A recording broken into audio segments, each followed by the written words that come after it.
Isaiah Henry here, First Position Real Estate. Hope you guys are having yourselves a good day. Yes, I got on the New York Giants gear, first one of the season, so that's always good.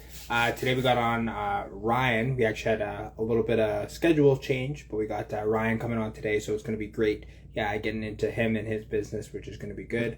By the way, if you have not already, make sure you go ahead, grab yourself some tickets. The Rookie Real Estate Investment Workshop is about to blow up. I actually just got off the phone dealing with some vendors for some food, so we're about to have some good food. It should be a good time. There's Ryan right there, so let's have him join in. Invite. Here we go.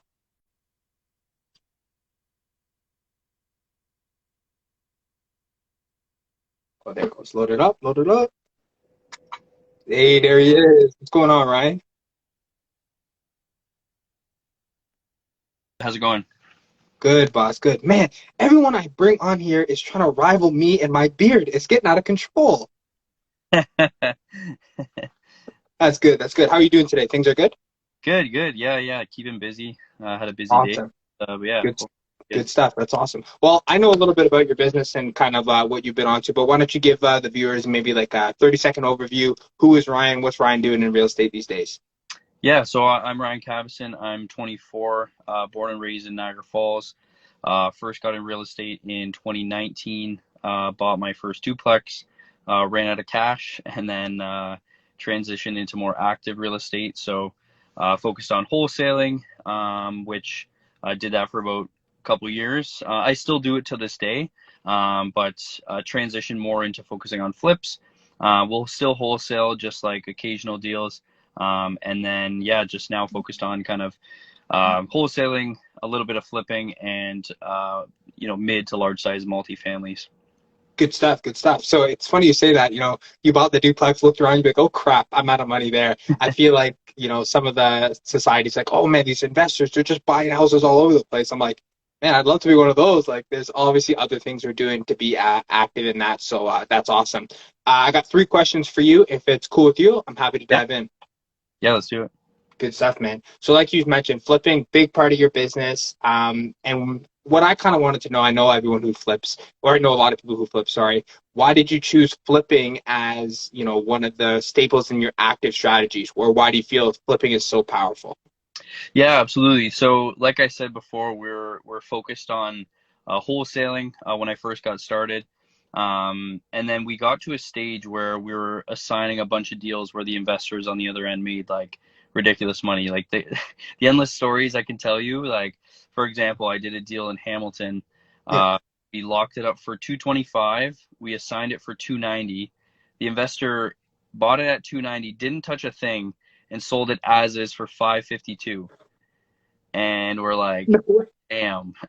So after doing a couple of those where we're just like, we just couldn't believe it. Obviously, the Yeah. market kind of helped that, but we're like, okay, we need to focus on like raising capital to actually close on these deals and go about it that way. So yeah, that was a little heartbreaking, but good learning experiences overall. That's awesome. That's awesome there. Now, in terms of your actual like flipping, so obviously like we know you wholesale and flip. So if we're diving into the flipping specifically, are you guys going out there and by you guys, I know you have a business partner there, but like focusing on Ryan, are you going out there sourcing the deals yourself, doing the renovations yourself, and doing the MLS transaction, or where do you fit in that equation? Yeah, I'm definitely the farthest thing from a handyman. So yeah, for myself, I'm more of the operation side. So kind of getting the deal over the finish line.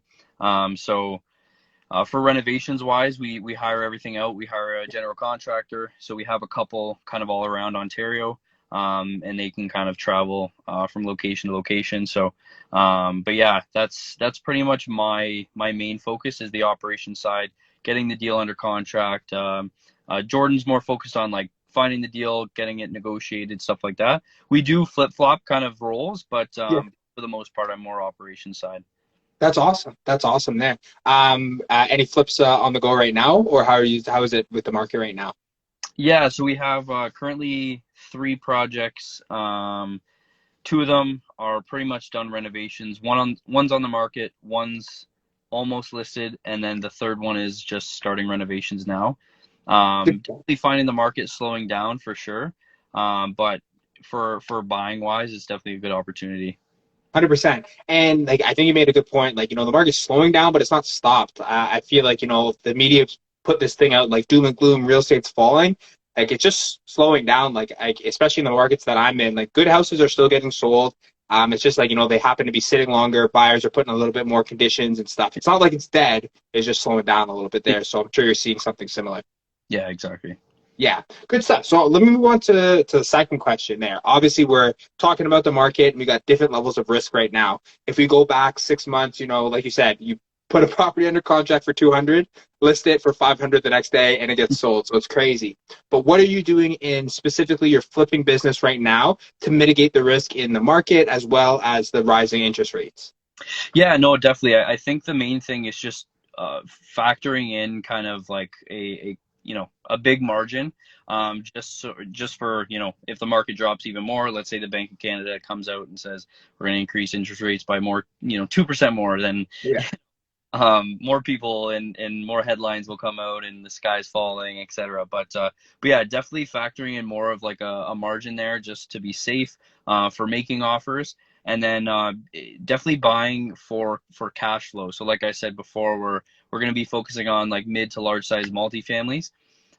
So I'm in Alfonso Quadra's Wealth Genius group. So that's kind of their main focus is the mid to large size multifamilies. Because the main thing with that is the property's valued based on the income it brings Yeah. in, as opposed Yes. to the regular real estate markets based on comparables. So if you can bring in X amount of dollars, it's based on a multiplier which will give you your value. So for us, that's our main thing. Which, like I said, we're going to be focusing on kind of building out joint venture partners to buy these types of properties. Like we're good at finding off-market properties for the single to mid-size multis, and that's Yeah. kind of we're gonna transition that into the bigger stuff. So yeah, for mitigating risk, I definitely say buying for cash flow and adding contingencies or a kind of buffer in your numbers for flips. No, that's awesome. I like it there. Now, with a lot of these flips, you're probably not going traditional financing. I assume you're usually going private or some sort of joint venture partner there. Would you mind diving into how, with the uncertainty in the market, how you're using that with your investment partners or private money, or how you're doing that in that process? Yeah, so we use our mortgage broker. He helps kind of facilitate the transaction. Um, we typically are using a company called Calvert. Yeah. So they have two main financing options. So one is you can put 20% down, and it's typically like 8 to 8.99% interest with a 2% lender fee. Yeah. Or they do a $20,000 down, Ah, a higher interest rate for that type of financing. So we're typically doing the 20% down just because it ends up being cheaper in terms of the interest that you're paying over time. So yeah, we pretty much do that for the 80%, and then the remaining 20%, we have investors that just want to deploy their capital, get a monthly distribution on the interest, and yeah, that's pretty much how we're structuring it. I like that. So you're still going, because a lot of people for flips, they sometimes they want to raise the whole thing private, like the full 100% of it private. But you guys are finding success, going to that institutional lender for the 80% and then raising that 20% privately, and that seems to be working for you guys in your business then. Yeah, exactly. Awesome. And in terms of like the monthly distribution, are they getting paid at, I know I'm getting real into the weeds here. Are they getting paid at the end of the project, or are they getting like, paid throughout? Yeah, paid throughout. So it's typically it's like a 6 month term. We like to do a year term just because if projects kind of come up within that 6 month term, we rather just roll it into the next deal as Yeah. opposed to paying them back and having to re-raise. So yeah, it's a monthly distribution. They get paid throughout the process, and then they get monthly or quarterly reports based on the deal of how the update of the deal is. Awesome, man. Sounds like you guys are busy. We're gonna have to have you and Jordan back on. We'll just have to do like a live on private lending and partnerships Yeah. because I feel like that's killing it. So that's great. Let me jump to my last question here. So let's put my newbie hat on again. I'm very new to the flipping game. most of my flips end up turning into a burr because I don't like giving things away. But anyway, so in terms of like a flip, so I'm a newbie, I'm looking at a flip, I see a property, couple busted windows, old floors. What are a couple tips you would give me running the numbers or going through a full flip project? Yeah, absolutely. So I would definitely say get yourself a realtor that knows Okay. the market very well. Yeah. Um, I've kind of dealt with that when I was first getting started. Just got any realtor that I knew, and it really kind of, I wouldn't say screwed me in the end, but it definitely it made me learn that I need a realtor who's credible. So, for example, that Hamilton deal I was talking about, same Yeah. thing. He told me fixed up the property is going to be worth about 4 to 450, which ended up selling for 552. So you can tell he definitely wasn't familiar with that market, because the current value, not even the fixed up value, the current value of the property, the fair market value, sold for 550. So Oh, who my knows goodness. what the fixed up value would have been. Yeah. But definitely that's the main thing. That's your top dollar. Obviously factor in your realtor costs. So typically 4% for selling. Then your lawyer fees can range any between, $1,000 to $3,000, depending on the lawyer you use. Definitely use a lawyer that knows wholesaling. So Okay. my lawyer knows about different contracts and how to assign deals, stuff like that. That's super important, especially with flipping, because there's some deals that'll come your way where you're gonna lock it up and you're gonna be like, you know what, I actually rather just assign this deal. So it's Yeah. super important to have somebody who knows that. Definitely understand roughly renovations. You don't need to know it like detailed. I have like a rough spreadsheet that is kind of like price per square foot, based on the amount of renovations it needs. So you can kind of Okay. use that way. That's more into depth, but the way that I like to do it is, bigger items like the foundation, the roof, the plumbing, electrical, those major five. I like to factor in 10 to 15,000 per. And then for little things like flooring for the whole house, for brand new kitchen, etc., Yeah. I like to do 5 to 10,000. So it gives you a rough idea of kind of your numbers. That's when you originally lock it up, when you're running your numbers like that. Then you want, during your conditional period, to bring in a contractor with you to go through it and see how accurate you were with those numbers. And then, yeah, factor in your holding costs. That's something that people don't factor in when they're assigning deals. Is, you have your mortgage, your taxes, utilities, insurance, multiplied by however many months you're planning on holding that property for. So that really eats into your numbers, especially in this market. Things are sitting a little bit longer, so you want to factor Yeah. in a little bit extra. So yeah, factor in that. And then obviously when you're closing on the property, land transfer tax is another thing that people don't account for. So you'll just have to go online, just type in land transfer tax calculator. They'll be able to kind of spit out a number that you'll be able to pay. And then obviously your lawyer fees on the buy as well. Yes. Yeah, there's a lot of factors that you have to factor in, and there's a lot of spreadsheets. But yeah, definitely run your numbers kind of conservatively, and factor in enough of a margin where you're going to make a profit. And especially in this market, factor in about a 10 to 15% drop in the ARV to mitigate your risk as well. My goodness, I just got a crash course on flipping. I'm gonna go out and look for my next flip day. That's That, awesome, man. One thing I wanted to kind of like break down are what are some of the challenges? Like, we're gonna run our numbers, we get the spreadsheet together. What are some of the challenges that you've seen come up on flips that a lot of newbie investors or newbie flippers haven't really thought of, and they get hit with it and they're like, oh crap, like what am I gonna do here? yeah, I definitely say like the major items they don't really account for. And then like we've had some flips where actually our first flip we did, we factored in like 5K of renos. It was very like lipstick. But there was things came up where like, you know what, we might as well do the flooring. We might as well do this. Might as well do that, which accounted for more and more. And we ended up spending 30 grand as opposed to 5 grand. So, raising money, you may under raise, which will cost you in the end. So definitely factor in enough of a buffer in terms of renovations.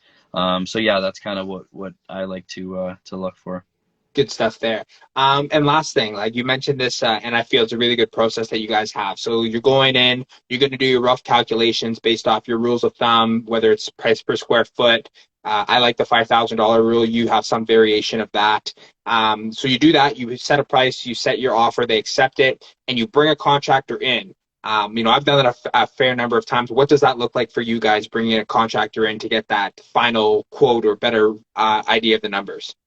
Yeah, exactly how you said it. So they come check it out. They give you a rough idea.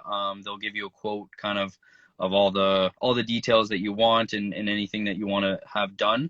And the other thing that it helps with is negotiations with the seller. So Okay. I like to lock a deal up at, let's say, 500,000, and let's say I factored in an 80K reno. If the contractor comes back and says, hey, it's going to be roughly around that 80K, I can go back to the seller. It's a little bit sneaky, but you go back to the contractor, say, hey, can you give me a quote, even if it's not accurate, for 100,000? Now I can go back to the seller and say, hey, can you drop it by 20K? It is a little bit, I wouldn't say sneaky, because all they have to do is say no. What's the worst that can happen? You're just using that as a negotiation room, and if they say no, then you move on to the next one. But that's something I like to do with my contractor, is just get an extra kind of value quote out of it and say, hey, my renovation budget that I factored in, can I go a little bit lower? Sometimes they say yes, sometimes they say no, but it's worth a shot. 100%. And I feel like a lot of people think, some realtors included, they think the deal's done once, like, they accept that first offer. When they accept that first offer, man, the game is just beginning for Yeah, me. Like, there's so much other things we're doing, whether we're renegotiating terms, renegotiating price. Like, if we're doing multifamily, are we playing with the tenants? Are we playing with the utilities? And it's almost like, I don't want to say you catch a seller on his back foot, but once he accepts that offer, like, pretty much that's just like invitation to play.